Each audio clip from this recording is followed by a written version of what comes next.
সাঁতার কাটতে জানলে স্রোতের বিপরীতে সাঁতার কাটাও নদী পার হওয়া যায়, আর সাঁতার কাটতে না জানলে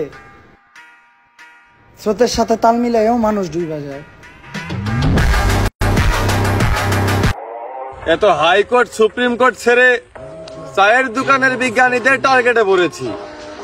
শালাদের ঘুমানোর খাট নেই, পিঠের নিচেই তক্তা, তোরাটে বসে ভাব ধরে যেন ওরাই প্রধান বক্তা।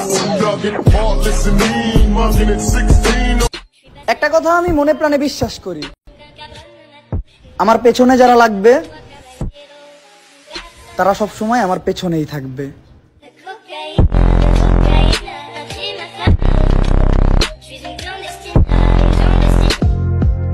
যেখানে আমার কান্না করার কথা ছিল সেখানে আমি মুচকি হাসলাম। ব্যাপারটা বোঝো, ডেঞ্জার ইজ কামিং ব্রো।